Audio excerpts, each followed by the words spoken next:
All right, we're going to go over the patch notes for update 10.55.0. Now, some of them are interesting, and I specifically want to talk about the siege mode because I feel like for me, this has been one of the more confusing modes in Raid Shadow Legends. Like, I do understand that it's important, but I don't find that I completely grasp what they're trying to do here with this update. So we're going to go over all the details involving that. Plus, there's going to be a way of skipping or refreshing one of the daily activities. And I'm hoping that it'll do something to make my life a lot easier. That comes down to with Live Arena. But anyways, if you have not done so already, there's a link in the description to download Raid Shadow Legends. You're going to get a total of 3 epics and 2 legendaries. Ugo, one of the best epics in the game, as well as Deacon Armstrong when you hit level 40. Easily better than most legendaries. And then Sun Wukong, promo code Monkey King. They extended it. I don't know why they extended it, but they did. So 2 legendaries, 3 epics. 2 of those epics are over the top good. Ugo and Deacon. All right. Update highlight 10.55. Hey Raiders, update 10.55 will introduce major siege battle expansion, next phase of the Chaos Awakens event, and a heap of quality of life improvements. Check out the update highlights below for an early glimpse of these changes. Siege expansion. Now, I'll just be straight up. I've been playing Raid Shadow Legends for almost a year now, and I've been playing Hero Collector squad RPG games similar to that of Raid Shadow Legends for 10 years now in an in-depth way. Like, I understand them, right?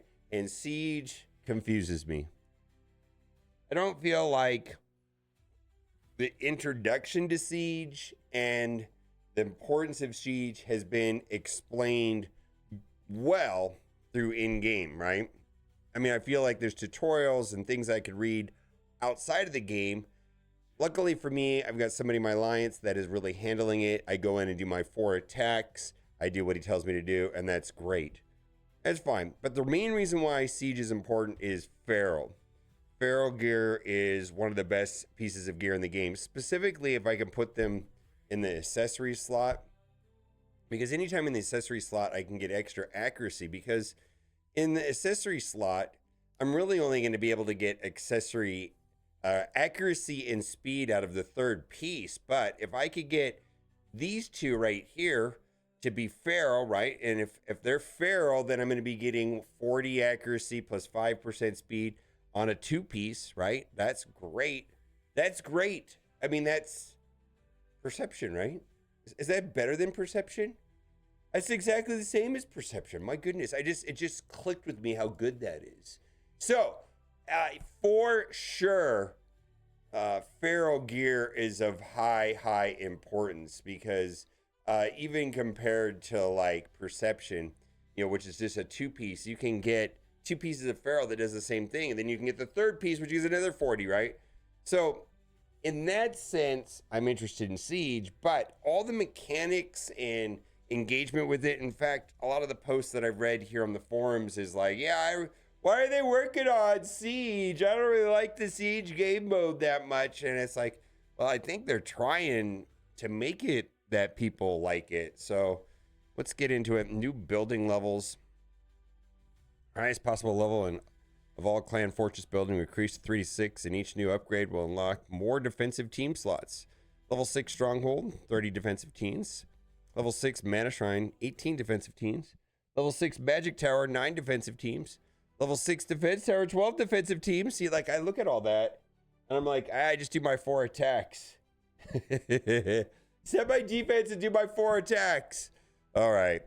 Keep in mind that increasing any buildings level. Give me my feral gear. Yeah, I want my feral gear. I mean, that's it. That's it. On the other hand, you'll earn more mana orbs for detonating high-level strongholds and mana shrines. Also get opportunity to more orbs and rebattling the enemy for teams and mana shrines you capture in the battle phase, since there are more teams to fight. Put in the comment section if I'm missing the bigger picture on this, or if my general understanding of it is exactly that for a majority of raid players. I'm not sure. A new defensive mechanic called traps will debut. with update 10.55 as well. Available in defense towers and magic towers. These traps can be installed by any player who has assigned their champions to serve as a defense team, with over limits, of course, and provide various effects. Some traps conceal one of the defense team's champions in total power. Others force the attacker to contend with adverse effects, such as irresistible debuffs, hitting specific champions, or other tricks that limit their team's effectiveness. Like, that could be super useful, I suppose, if you put it on the lead. You can't tell if it's like a speed lead or what. Then you have to assume that it's a speed lead almost. Like, oh, yeah, this is going to be a 20% plus speed lead, right? Every eligible tower, it must not be damaged, will get 3 randomized trap options at the beginning of the siege. Any player can choose one to activate their own defense team at the cost of florins and mana orbs. You'll have active 2 traps per tower, and overall number of traps in a clan fortress depends on the stronghold level. And I feel like my lack of understanding with Siege 2 is it doesn't happen very often. A couple times a month, maybe. Traps can be deactivated and reactivated during the prep phase. Any spent resources will be refunded to the player. Clan leaders can deactivate any clan members' traps if they wish to. The player will be reimbursed. In this case as well, we give clan leaders an opportunity to remove any defensive team they deem improperly placed in the prep phase. And that's a new feature. I know, like, our alliance, like, remove your teams if they're this, and this from the stronghold. And so now this will make it easier for my war captain. Opposing clan will see the first trap and its effect when they reveal the defense team that activated it. Important note: only the first player to attack the events will suffer the trap's negative effects, albeit they will persist through all attempts in defeating the defense team. Therefore, it's possible to sacrifice a tech scroll. Have another clanmate dislodge the defenders without having to deal with their trap. You should fail to win that first battle. Okay. New siege tiers. We're adding tiers 7 and 8 to the game. Progression into these tiers will work a bit differently. Once clanmate accumulated enough siege points, it earns a place in tier 7 automatically. To advance into tier 8, the clan must win its next siege and use at least 30 attack scrolls in the process. However, the clan loses a siege or fails to launch the 30 required attacks, they'll be demoted to tier 1, step below. Fortunately, they still earn siege points, even if the battle is lost. And as long as there's enough to reach tier 7 requirement, the clan will automatically re-enter that tier after the next siege victory. I'm reading this and my brain is glazing over. I'm not going to lie. It just is. Like, this is complicated. I got to tell you what I do like. I do like clan versus clan. And I like it when we're winning clan versus clan. Big shout out to 1ATB. We're killing it. Yeah, we're definitely ahead. I think we're several 100,000 ahead of our opponent, so, well, it's blocked right there by the QR code. But yeah, I like that. It's really straightforward. Clan versus clan happens every other week, and then one of the 2 weeks or once a month, it's with personal rewards, which it's very satisfying. If I win, I'm going to get all these personal rewards. I'm going to want to push to get to 210 or maybe 265 to get the next tier. Yeah, I like it. The siege mode, I don't know. I don't know. Oh, they're going to add, but the rewards are going to be better, right? But maybe the complexity is more impactful if I was closer to being an in-game player. Chaos Awaken Phase 2. The next phase of ongoing Chaos Awakens will be soon. Be open with the Luminacy Chase, a daily login rewards event that allow you to recruit a new legendary champion for free. That's right. I got a 7-day login, and then you'll get the champion, and then it works into a second phase, which is what they're talking about here, where you have to do different things to get the red stars. So, like in my roster, I don't have a lot of legendary champions that have 5 reds on them, right? And the ones that I do would be from like login events. That would be like Alice or Loki, right? That's a big deal. And then Tholin, who we should be making a video about here shortly. That was a little bit more work, right? Because I had to do the Fusion event and the Titan event that followed the Fusion event. So it was like back-to-back events. And we're going into another Fusion event, which I don't know if I'm going to be able to participate in it. The character looks super complicated. The character is not a plug-and-play character. Even though the character can be useful, I'm just looking at it, it's like, man, you're really going to have to focus on this. And some people will go, I'll be using their faction. I don't even know if I can build a team in that faction that'll do all the things. And you got to have shields, and you got to have counterattackers or assisters. I mean, it just looks complicated. Well, anyways, getting the red stars on the next free login champion, right? You know, and the champion looks okay, right? I mean, the bonus champion, the only one that's been really awful, really, I forgot about this, Skeletor. Skeletor was a login champion. And you see I got the 5 red on. Not great. Not great. He-Man good, Skeletor. I don't know. I don't know. I wish I could do a Skeletor voice. My childhood. They know their target market. My goodness. Skeletor is their target market, right? I'm their target market, and this makes sense to me. I just wish he was a little bit better, right? All right, what are they doing? Gold Wing, an attack champion with steadily damage output, and the ability to remove enemy buffs, manipulate shields, in particular grudge against opponents with a corrupted alliance. And that seems to be something they're doing right now, like even with Tholin. He's got a lot of advantages against corrupted. And I think that's where they're going with this. You can find an graphic with their skills and new champion section of the article. I made a video about that, but pretty good. It's bonus stuff. I'm going to be upgrading her for sure. We'll make a few updates in the objectives during the second phase of the Lemency Chase. You'll now have earned points simply logging in, spending energy, and winning arena battles. The daily points cap will be made at 75. Now, they did something different. Now that I think about it, Udex Artor was a login champion, but they had a secondary event for the Red Stars, which I was not able to go all out on. Forgot about Udex. Udex. A lot of the names in this game are hard to pronounce. Chimera, and I'm destroyer of words. Chimera. Long and the short of this is that Chimera, the Ram stage, which was savage, is getting a slight nerf, and then they're buffing the lion form. So that's the changes. They're also changing the way some of the bonuses work, which I just the trials, if you will. There's a button you push when you're in a battle, and you could see it's the shell. It looks like a shell, and it flashes red, and it's like of all the abilities, it's the one all the way to the left, like directly in the middle of the screen. Like it appears like right up here on the screen. You click on it, and it says current form will last for another turns, and then you can toggle between the different forms. And I just discovered this, and it's like, oh, this form will be coming in 12 turns, and then it shows you 3 different mini missions, and then when you complete a mini mission, a new one, and there's a total of 9 missions, if you will, per form. And then the main Chimera form gets buffed the more number of missions, and you get way better rewards when you do that. So it added a level of complexity in the Chimera that I was not aware of. And they're changing some of those. Several trials will be adjusted and made easier to complete. Yeah, some of them really hard. Quality of life improvements. All right. Champions of the Vault become available to upgrade and use as food. Instant rank up. Cool.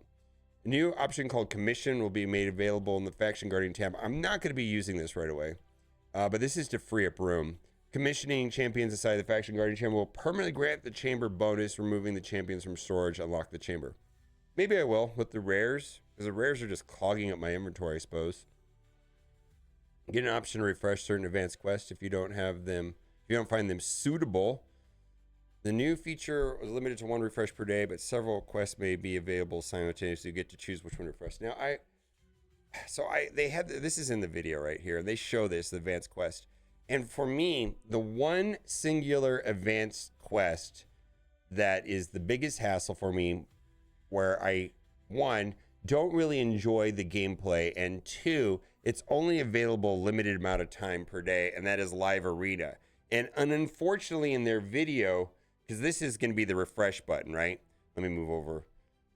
This is the refresh button. Use 614. I do that one right away. That's not a problem. They can get rid of that and something else will show up there. But it's this Live Arena one. Man, I'm going to be aggravated if that is never one of the options. The Live Arena one is the one that I don't want to do. And it's sometimes I don't have the time. It's sometimes that I'm not playing when it's available. It's the most inconvenient. And I don't find Live Arena, although the rewards are amazing there, I just don't find it personally enjoyable sitting around. They're lagging out. They're slow. just to get into battle and then never take a turn and die, and then do that for 30 minutes. I don't like it. And I know the rewards are worth it. So we will see. All right, we will see. So let's get back into the update highlights. Switch sides of the screen again.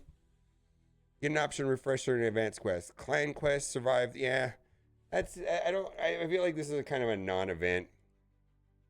Chest reward tabs in the battle info update for clan boss. I think they will be clearly indicate the damage you dealt sufficient claim one of the reward chests. So this is kind of annoying, and I wish they would do this on Chimera and Hydra as well, because sometimes I'm in here and I'm in a clan boss, right? One of the clan boss, and they're specifically mentioning, well, clan boss battles. Oh, I guess it'll be all of them. There's nothing worse than going into Hydra and doing battles and then not knowing if you did 29.4 damage to get the last chest. And then I have to like ask Kat, says, oh, on Nightmare Hydra, what do I need to do to get the last chest? Oh, it's 36.6 and I'm at like 35, whatever, right? So that's going to be a pretty significant upgrade. I'm looking forward to that. I like that. It's because even like in the clan boss, it's like, I remember in the Demon Lord right here getting like 70 million point two. Why did they have to make it this number? Who came up with this number?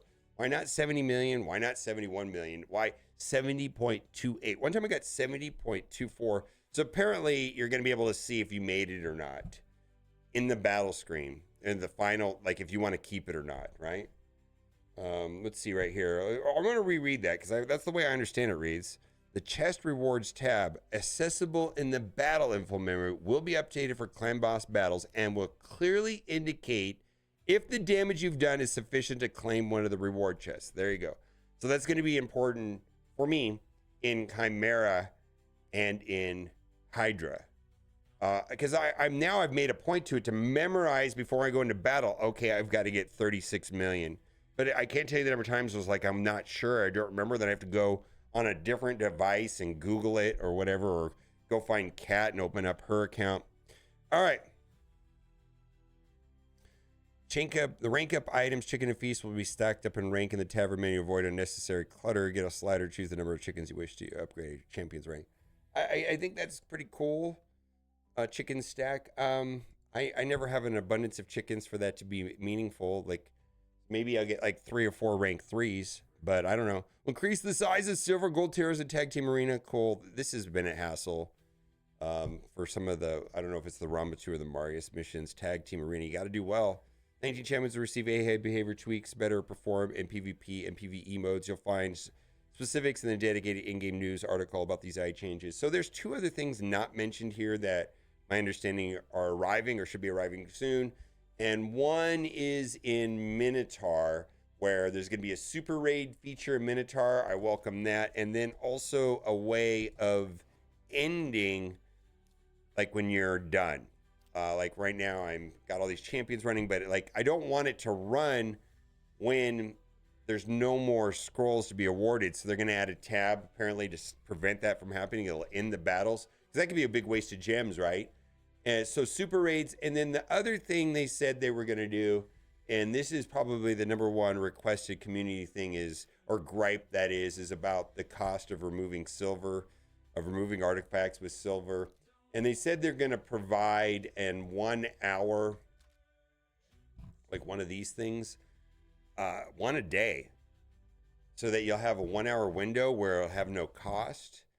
I know that people are frustrated with this mechanic, but I think it would be frustrating remodding my gear every single battle. And so that most of my gear, my roster is meaningless. And it just like, okay, arena time, load up my best gear. Okay. Demon Lord time, load up my best gear. Okay. We're going to go over to Dragon Dungeon. Okay. Load up my best gear. I don't know if I would want to do that. I mean, I feel like that would be, as much of a hassle, right? And then gear would not be, that important. It'd be no different than like one of these bonuses in the Great Hall where it just is always on, because you're going to be moving your gear on every battle. Maybe I'm wrong on that, but I know that also feels bad removing the silver. Maybe there's a better way of doing it, but if they're going to give a 1 hour away a day, that would make me feel better, because right now I've moved into hard faction wars, which is actually hard. It's actually hard. Faction wars is the hard faction wars, because I got Lydia. It's really hard. And so I'm wanting to tweak gear. Also, I really got in a situation with this where I wanted to tweak gear, and it got really expensive really quick on this part thing right here. I got to do something, because it feels bad. The silver cost thing is annoying. All right, well, if you haven't done so already, we've got Legendary Corrado. Use the link in the description or QR code right from the stop. Ugo, like I said, one of the best epics in the game. Then at level 20 Fane, I've not used her, so I couldn't speak to her aptitude. Deacon's the best! Holy moly! Actually, I think I got a special account. They told me that I was one of the few people that had that Deacon download. And then some WooCon, they were supposed to end it, and then it didn't end, which is kind of annoying that I was fed information that would suggest it was going to end, and then it didn't. Recommendation stands. Promo code SomeWooCon, the first 24 hours of playing Raid Shadow Legends. Yeah, in-game on PC and Android, you just go right here and enter the promo code. On iOS, you have to go to the website. Link to that, it's in the description as well. Bye for now.